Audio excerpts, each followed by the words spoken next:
Mootummaa Waaqayyoo jechuun bulchiinsa Waaqayyoo jechuudha. Amalli mootummaa Waaqayyoo mootummaa addunyaa kana guutuu bulchuudha. Mootummaan isaa hunduma irratti gooftummaa qaba. Mootummaan isaa mootummaa bara baraati. Amalli mootummaa kanaa amala hafuuraa ta'uuf keessaa qaba. Mootummaan Waaqayyoo ganaa haaraa kan dhufu otoo hin taane kaleessas kan ture, har'as kan jiru, borus kan jiraatudha.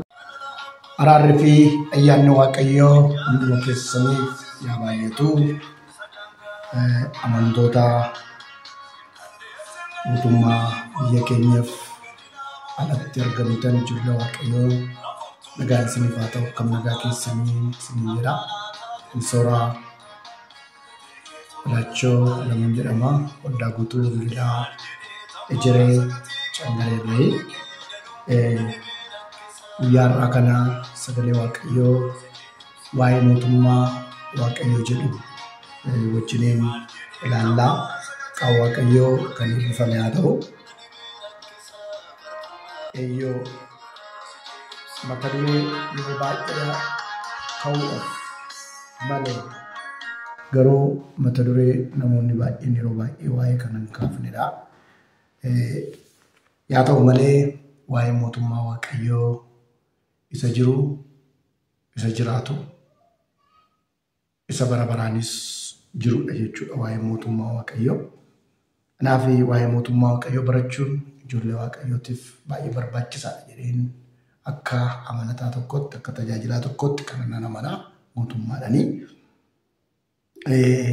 Guyyaa kanaa kaasee itti fufiinsan waa'ee mootummaa Waaqayyoo kana wajjiniin kaasnee sagalee Waaqayyoo keessaa hin baranna.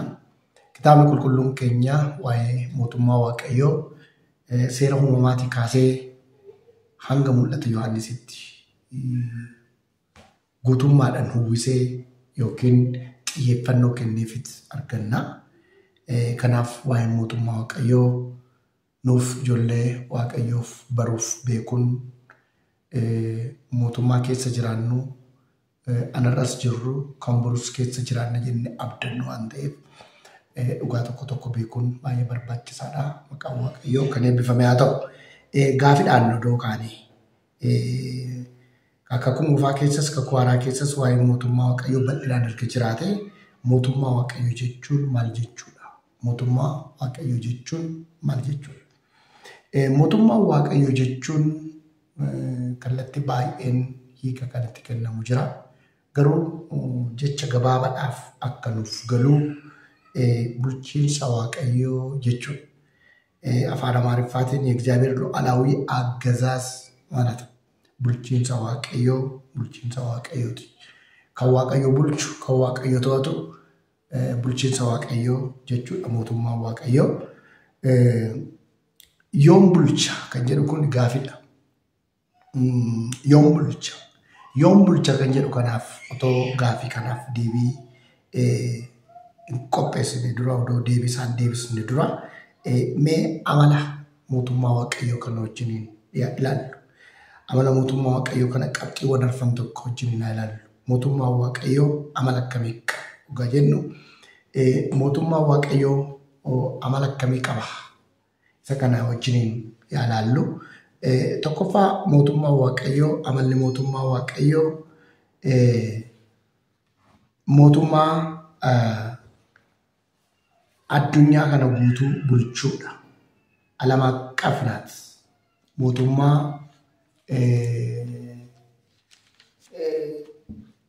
walumaa galatti mootummaa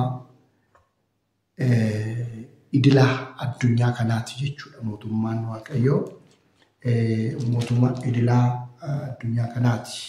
Mootummaa Waaqayyoo sagalee Waaqayyoo waa'ee kanaa Faarsaa Daawit 103 lakkoofsa 19 irratti waliin dubbifannaa waa'ee kanaa maalidha amalli ishii kan jedhu kanaaf jechuudha.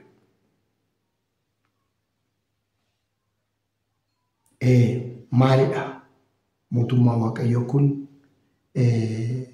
idila addunyaati, mootummaa idila addunyaati, mootummaa addunyaa bulchuun alamaa qafnaat jirga jennee Faarsaa Daawit 103 deemnee waliin haa dubbifannu.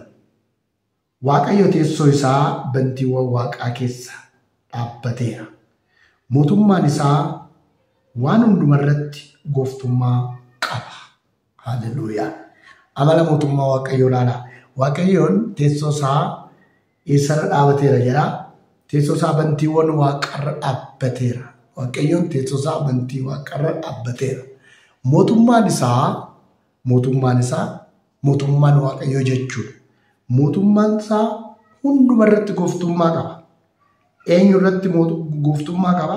Hundumarratti mootummaan isaa waan hundumarratti gooftummaa qaba. Kana jechuun bulchaa addunyaa kanaati jechuudha. Mootummaa Waaqayyoo jala jirti addunyaan kun. Mootummaa Waaqayyoo jala mootummaa Waaqaa hin to'ata jechuudha. Mootummaa Waaqaa kan hunduma to'atu kan hundaan olii akka ta'e nu agarsiisa.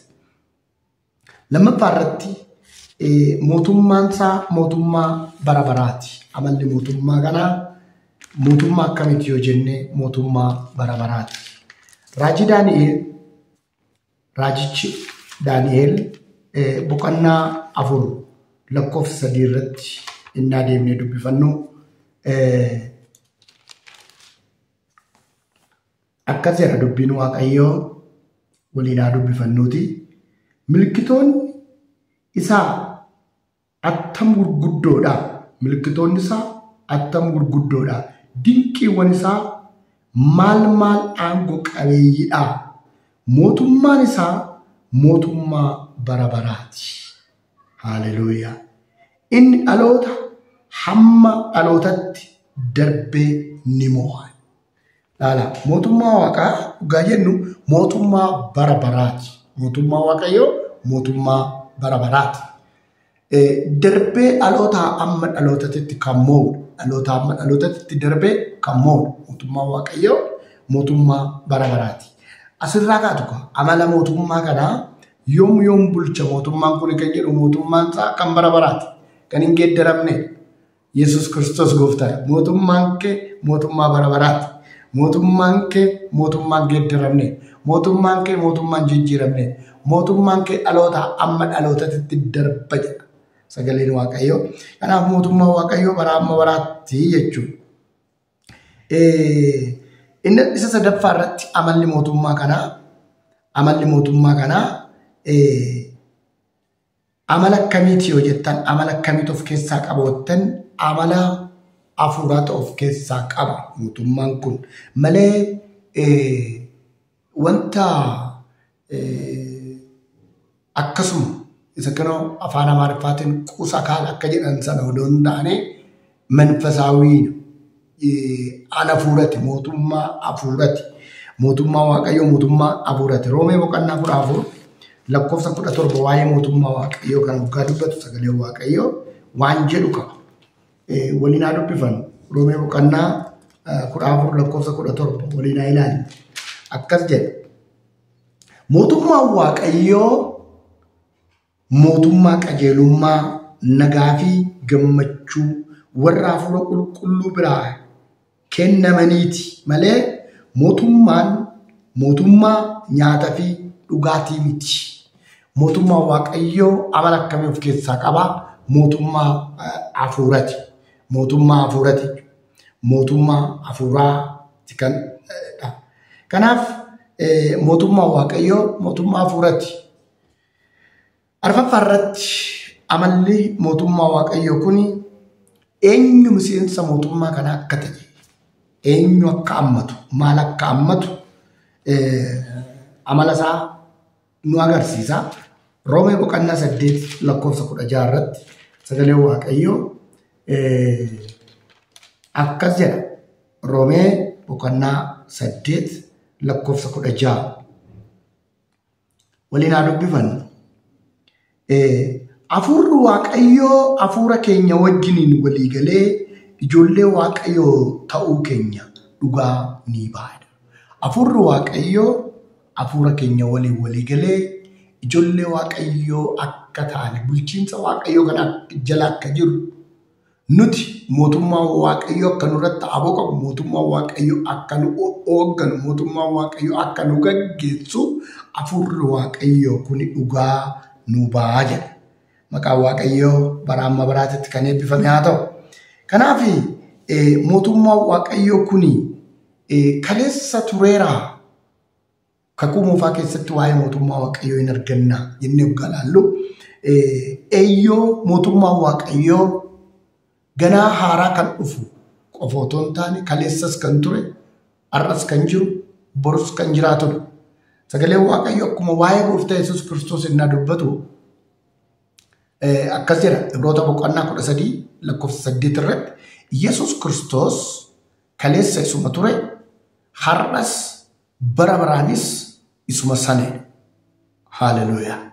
Laala Yesuus Kiristoos kaleessa isa ture, har'as kan jiraatu, bara baraanis darbee kan jiraatudha. Mootummaan waaqayyoos ganaa kan dhuftu qofa miti. Ganaa kan dhuftu, ganaa kan eenyu, ganaa kan dhuftu qofa miti. Mootummaan waaqayyoo kaleessa turteerti. Mootummaan waaqayyoo, bulchiinsi waaqayyoo kaleessa tureera.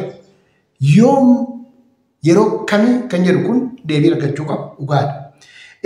Keessumaa sagalee waaqayyoo seera uumamaa boqonnaa tokkoo fi boqonnaa 2 guutuudhuma isaa waggaa dubbifannu bulchiinsi waaqayyoo guutummaadhaan argitanii bulchiinsi waaqayyoo guutummaadhaan kan keessatti mul'ateedha. Guutummaadhaan dhibbaaf dhibbatti bulchiinsi waaqayyoo dhaaba Eden Gannat keessatti lafa ijoolleen isaa jiranitti lafa bifa isaatiin fakkaattii isaatiin warri uumaman jiranitti bulchiinsi waaqayyoo tureera.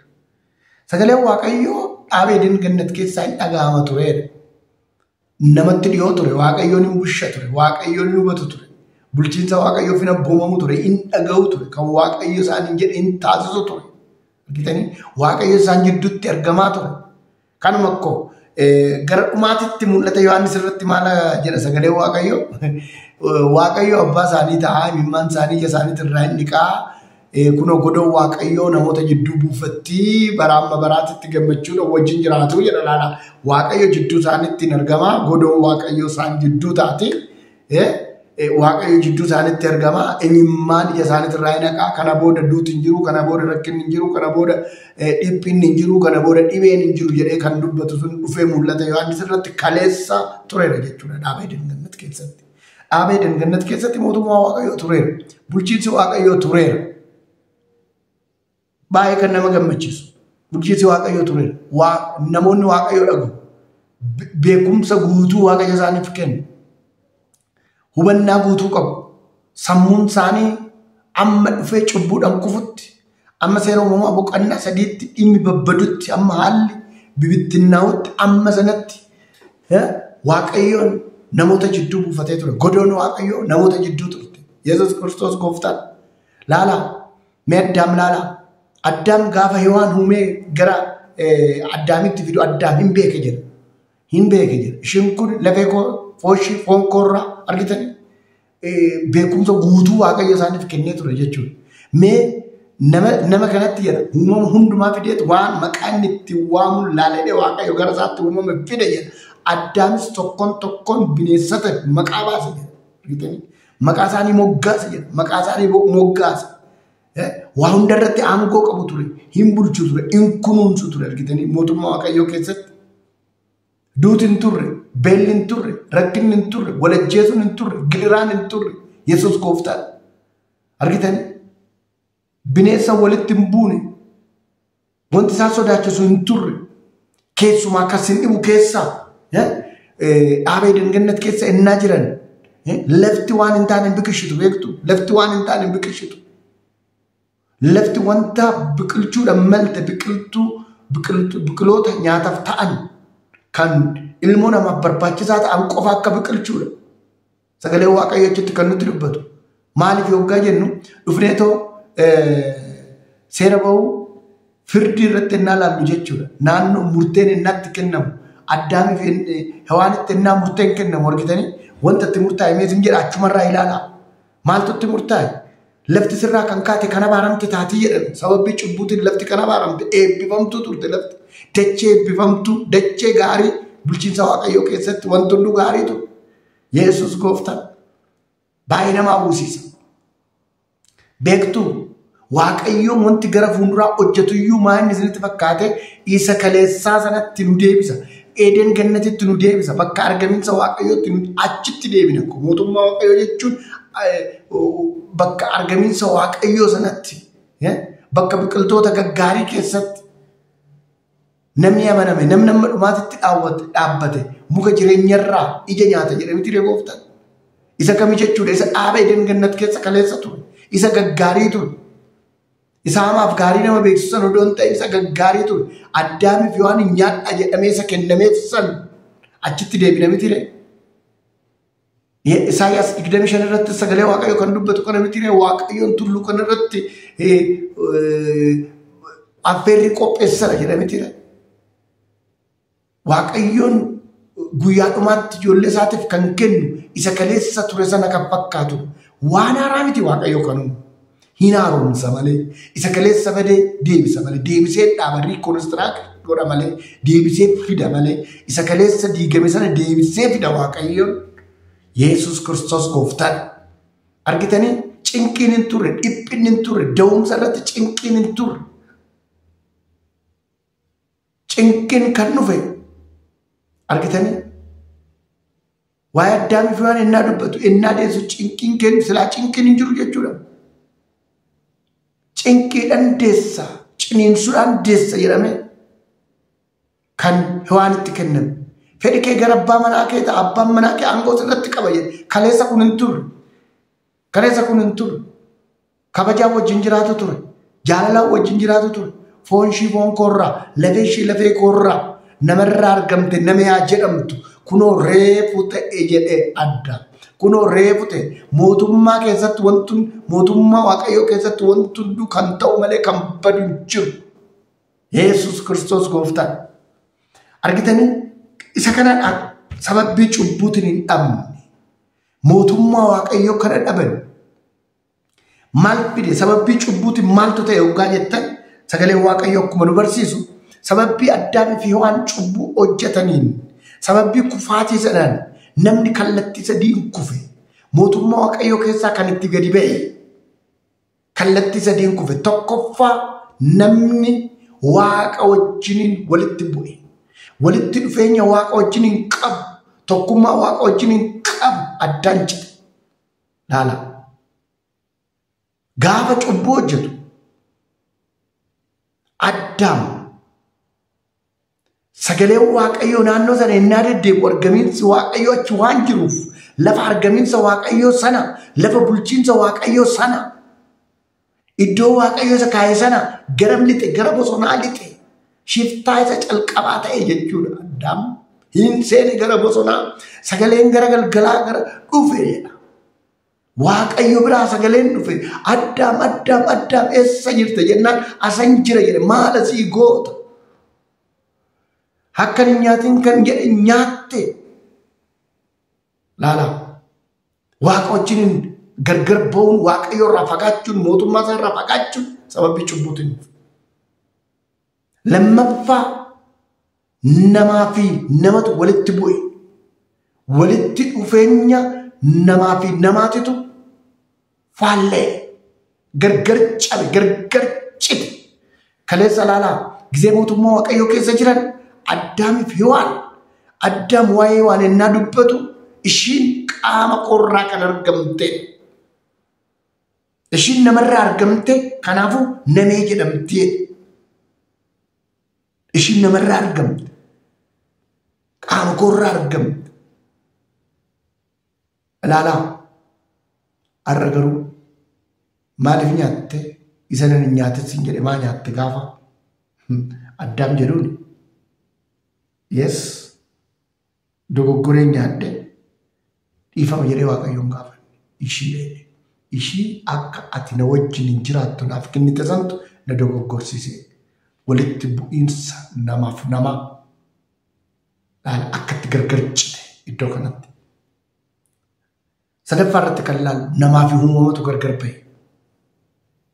Bineensota kalee wajjin jiraatanidhaan. Bineensota keessaa baay'ee haxxeerree yoo ture. Seetan boficha jechuukooti. Ifama bofichi baay'ee haxxeerree yoo ta'e. Kaleessa garuu mootummaa Waaqayyoo keessatti. Haalelooyaa. Nagaan jiraatu ture. Nagaatu ture. Rakkinni hin turre. Gaafa cubbichi dhufu garuu bineensichaanis gargar bahan. Horiidhaanis uumamaanis gargar bahan. Kunuunsaa eegaa kan jedhameenis gargar bahan. Kunuunsuun kan itti kennames balleessutu dhufe. Badiitu dhufe jechuudha. Gadi baanaan duuti dhufe. Gadi baanaan obboleewwan walicheessuun dhufe. Gadi baanaan waan ta'e sagalee Waaqayyoo hin dubbataati. Gadi baanaan babbadiin kun dhufe. Mootummaa Waaqayyoo kaleessaa karaa kanaan bade. Baay'ee kan nama dhibu garuu Waaqayyoon ammas nama gara mootummaa isaatiitti deebisuudhaaf yaaliin inni godhe kitaabni qulqulluun baay'ee nu agarsiisa. Erga Addaam kufeen booda Waaqayyoon Enook nama jedhamu argate. Enook adeemsa isaa Waaqayyo wajjin waan taasiseef Waaqayyoon hin fudhate hin argamne jedha. Erga Enookiin booda immoo Waaqayyoon Noh nama jedhamu argate. Nohin immoo Waaqayyoon biyya kana lafa kana bishaan hin balleessati asii fi maatiin kee oolaa jedhee bidiruu hojjedhu inni bidiruu hojjete Noh wajjin lubbuun 8 bineensi hundi in oole badii bishaanii jala. Erga badii bishaanii jala oolan immoo Waaqayyoon ammas sabni kun gara isaatti akka deebi'u gara bulchiinsa isaatiitti gara Waaqayyoo isa bulchuutitti akka deebi'uuf baay'ee innaa Waaqayyo gara ofiitti isaanii innaa nama barbaadu argina. Garuu kan sinni bukeessaa isaanis ulfina maqaa isaaniif malee Waaqayyoon barbaanne odoo gargar hin bittinnaayin odoo gar tokko biyyatti gargar hin bittinnaayin maqaa keenya hambifanna lafa kanarratti jedhanii supheerraa xuubii hojjetanii asii ol siidaa ijaaruu calqaban. Waaqayyo waa'ee siidaa ijaaruu miti kan isaan hin morme. Waaqayyoon waa'ee isaan siidaa guddaa ijaaranii fi miti waa'ee ogummaa addaa argatan kanaa fi miti. Appreciate godha kana miti Waaqayyoon mootii fi isaaniiti yaada isaaniiti yaadni isaanii maal maqaa keenya lafarratti hambifna.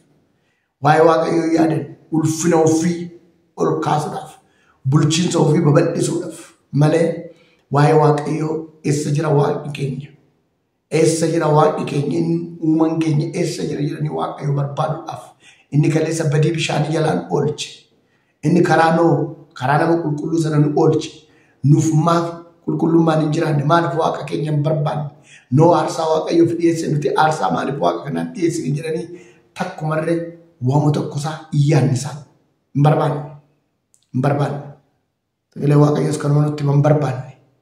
Garuu Waaqayyo akkas jedhe kottaa namoonni kun waan gochuudhaa barbaadan irraa duubatti hin deebi'aniiti yaada isaanii akka gargar ba'uuf afaan isaanii wal jala makkana'e. Amma sanatti kan sinni bukeessaa lafti biyyi lafaa kun afaan tokkoon turte jedha. Afaan kam garuu akka dubbattu hin beeku. Afaan tokkoon turte qooqa tokkotu ture. Qooqni isaanii kan bibittinnaa'e sababbii jallina garaa isaanii sababbii ulfina ofii barbaadutiin Waaqayyoon afaan isaanii gargar bittinneesse. Maal jechuudha? Inni gara olaanuu jiru as kenne yoo jedhe inni gadaanuu amxaa yoo jedhe inni sun isa sanaan abzii yoo jedhe inni sun isa sanaan afaan addaa yoo dubbate inni isa sanaan waan biraatiin hoggaa waan wal dhaga'uu dadhabnaan hojiin isaanii sun harkaa fashalaa'e bittinnaanii jedha. Bittinnaan gargar bittinnaan hammas Waaqayyoon nama barbaaduu hin dhiifne ammas Waaqayyoon bulchuudhaaf hin barbaada mootummaa isaa keessatti jiraachisuuf hin barbaada. Maaliif seetan Waaqayyoon nama kan uume bineensarraa adda godhee kan uume bulchuudhaaf Waaqayyoon nama barbaada. Maali jennaan qoonni Waaqayyoo saba isaatii jedha sagalee Waaqayyoo. Qoonni Waaqayyoo saba isaatii. Qoonni Waaqayyoo maalidha jettan saba isaati. Saba barbaada. Maaliif yoo jettan bineensarraa adda godheetu uumama kaanirraa adda godhee uume. Hallelujah. Kottaa nama akka bifa keenya akka fakkaatti keenyatti uumne jedhe. Seera uumamaa boqonnaa 1 lakkoofsa 26. Seera uumamaa boqonnaa 2 lakkoofsa 7 irratti Waaqayyoon suphee biyyoo fuudhee lafaa fuudhee toshee nama erga tosheen booda funyaan isaatiin hin jedha. Ebbitti jedhe funyaan isaatti ebbi jedhe hafuura jireenyaa itti baafate namni jiraata fi socho'aa ta'e. Kanaaf namni maal Waaqayyo irraa waan sheer godhate qaba. Waaqayyo irraa waan fudhate qaba. Hafuura Waaqayyo irraa fudhate. Lubbuu Waaqayyo irraa fudhate. Lafa kanarraa kan nuti qabnu qoonni lafa kanarraa qabnu laftis qoonni ishiin nurraa qabdu biyyoodha. Foon kanaan inni gaaf tokko hin deebi'e gara biyyootti hin deebi'e. Qoonni Waaqayyo nurraa qabu garuu kan Waaqayyo nuu kenne garuu qulqulluu kan nuu kenne garuu qulqullaa'ee gara isaatti akka deemuun inni barbaadu lubbuuf hafuura keenyadha. Maqaan Waaqayyo kan eebbifame haa ta'u. Kanaaf namni maal sheer godhe yoo jettan Waaqayyo irraa waa baay'ee sheer godhateera. Waa baay'ee hirmaateera. Waaqayyo irraa waa baay'ee hirmate. Maal hirmate yoo jettan amala baay'ee hirmate. Laala amala Waaqayyo jaalala. Namnis xiqqoo jaalala qaba. Guutummaa ta'uu baatu malee. Argitanii Waaqayyo beekana. Beekumsa Waaqayyo namaa kenneera. Argitanii Waaqayyoon arjummaan matee namaaf sheer godheera. Waaqayyoon hin karoora hin yaada hin raawwata nama keessas kana kaa'eera. Waaqayyoon gaarummaan matee nama keessa kaa'eera. Waaqayyo garraamummaan matee nama keessa kaa'eera. Waaqayyo obsaan matee nama keessa kaa'eera. Waaqayyo Waaqa nagaati. Namnis nagaa akka fiduuf nagaaf akka jiraatu amma ta'e keessa kaa'eera. Argitanii uumamarraa adda. Wanti Waaqayyo irraa sheer godhanne jira. Wanti Waaqayyo irraa fudhanne jira. Amala Waaqayyo laala. Amalli Waaqayyo kan gara namaatti darbuu fi kan hin dabarre jira. Sagalee Waaqayyo irratti akka jirutti. Amalli Waaqayyo gara namaatti darbu hundi baay'een isaa sheer godhanneera. Fudhanneera. Kan Waaqayyo irraa gara namaatti hin dabarre uumaa ta'uunsaan darbu. Uumaa ta'uunsaan darbu. Hunda danda'a ta'uunsaan darbu. Hunda beekaa ta'uunsaan hin darbu. Hunda beekaati. Namni xiqqoo ishee irraa iree beeka jechuudha. Amma Waaqayyo isaa ta'e eeyyama. Maqaan Waaqayyo bara amma baraatti kan eebbifame haa ta'u. Kanaaf Waaqayyoon otoo barbaadu ammas eenyu argate? Seera uumamaa boqonnaa 11 irratti ergaa qoodni isaanii gargar bittinnaa'ee gara adda addaatti bittinnaa'anii booda Waaqayyoon gara nama tokkoo dhufe gara eenyu jedhaa gara Abrahaam dhufe. Abrahaam jedheen Waaqayyoon seera uumamaa boqonnaa 12 ammas Waaqayyoon mootummaa isaa keessatti nama barbaada. Arras nu barbaada obboleewwan koo. Warri sagalee kana dhageenyu arras Waaqayyoon bulchiinsa isaa keessa akka jiraannu nu barbaada. Mootummaa isaa akka bal'ifnu nu barbaada. Mootummaa isaa keessatti akka jiraannu nu barbaada. Maqaan Waaqayyoo bara amma baraatti kan eebbifame haa ta'u. Seera uumamaa boqonnaa 12 lakkoofsa 1 kaafnee waggaa dubbifannu Waaqayyo gaaf tokko Abrahaamiin biyya kee keessaa lammii kee keessaa maatii abbaa kee keessaa bayii gara biyya ani si agarsiisutti dhaqe. Gaafin kun sadanuu baay'ee cimoota. Gaafin kun sadanuu ulfaatu. Laala tokkoffaa maal keessaa bahe jedhaani biyya kee keessaa jedha. Biyya kee keessaa biyya ofii keessaa bahuun ulfaata. Lammaffaa lammii kee keessaa jedha. Namni lammii ofiif hin du'a. Lammii ofiif gatii baay'ee kaffala. Lammii ofii keessaa bahuun namatti ulfaata. Sadaffaa maatii kee keessaa namni maatii isaa keessaa bahuun hin ulfaata. Kana keessaa bahii gara namni si barbaadu naa dhaqi jennaan Abrahaamis ishii jedhee deeme. Abrahaamin isa booda maal jedhee oo kana goote jedha Waaqayyo waa sadii akka godhuuf immoo itti hima.